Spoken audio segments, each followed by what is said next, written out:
Although you do sort of try and pin wokeness on you're very keen to defend liberalism, obviously, and you try and pin it on the old right at some point in the book. You say, in fact, there is a convincing case to be made that the woke are more closely akin to the right than to the left, given that their causes tend to resonate predominantly with the middle classes.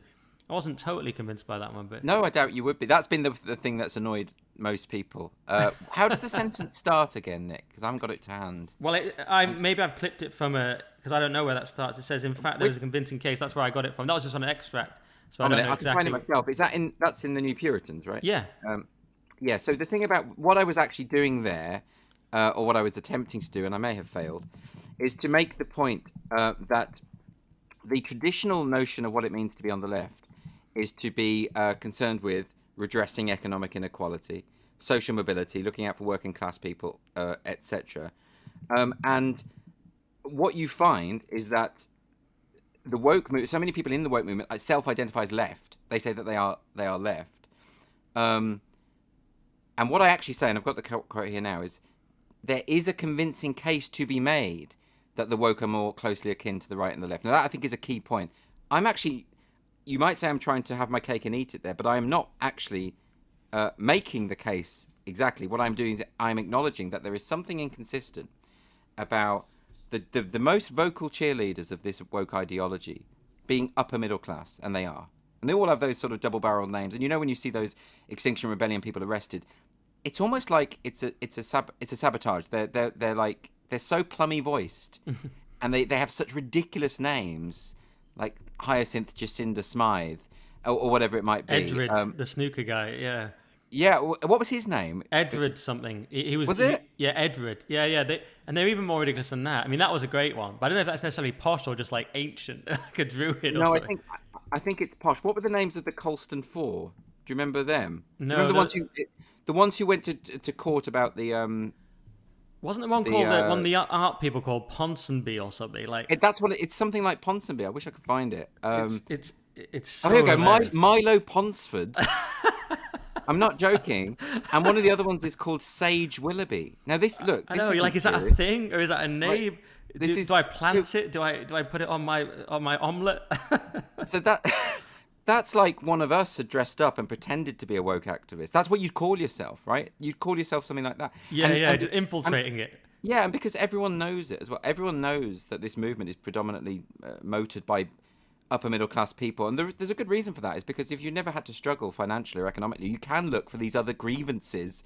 You can imagine these grievances in existence, particularly in a world where victimhood has so much currency. What do you do when you come from such incredible privilege, but you want to be a victim?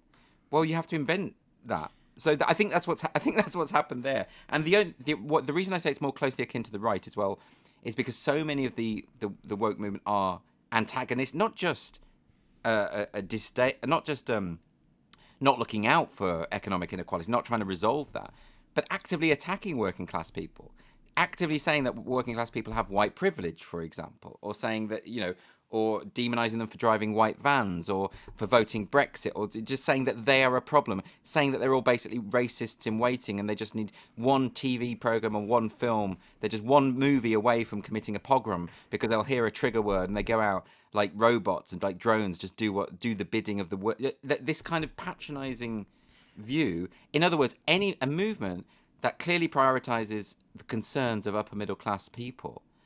I think there is a convincing argument to say that is closer akin to the right, because the right traditionally have often been about preserving economic privilege of those who are already in power, right? So I think is a fair point. And it's like George Orwell says about, it's not that these socialists, what does he say? It's not that they love the poor; it's that they hate the rich.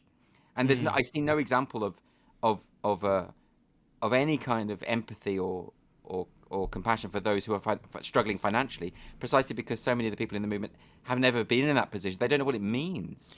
Yeah, but you run into this Matthew Goodwin debate that's kind of been heated lately, where he's talking about the new woke elite, and it's this kind of loose elite, soft cultural power, and they're basically on the left. Goodwin, probably conservative. He tries to be quite neutral, but so the only thing is I would question is, why is that right? They're Ivy League, yes, they're elite, but it doesn't really make them right wing. It certainly doesn't make them conservative, small c. All it makes them is well, the new woke elite, really. And I could Sure. claim it's on the left, you could claim it's on the right. It's not helpful, but that's why I didn't say definitively. I very pointedly say there is a case for this because some of the often what I'm doing in the book is presenting the arguments that are out there. Yeah, that was more of a drive-by shooting, that one. You had a quick little pop and you sort of moved on. Oh, it's not about me. No, because I'm not about sides, and I don't even know how I would be described anymore in terms of left right. I think these designations are unhelpful now. I think the culture wars have killed them. Yeah. But I think we live in a country where the left has originated from the working class. The party is called Labour. That's why it's for the working people. That's why it's come from. So I just think it's inconsistent to then attack working class people, actively attack them, and claim to be bastions of the left. I think there is an inconsistency there that is worth acknowledging. We agree there. Yeah, absolutely. Yeah, and it'd be nice if Labour went back to being Labour, but not. And Nick, I should say, I don't think being right wing is bad or evil or wrong, and I don't think I say that in the book either. So I think what's happened is I've touched a nerve here, and people they see that sort of sentence and they assume I'm going on the attack, and I'm really not. Well, I had no idea that sentence and touched a nerve. It just stuck out to me as one thing to bring up, but it's interesting that a few people have noted it.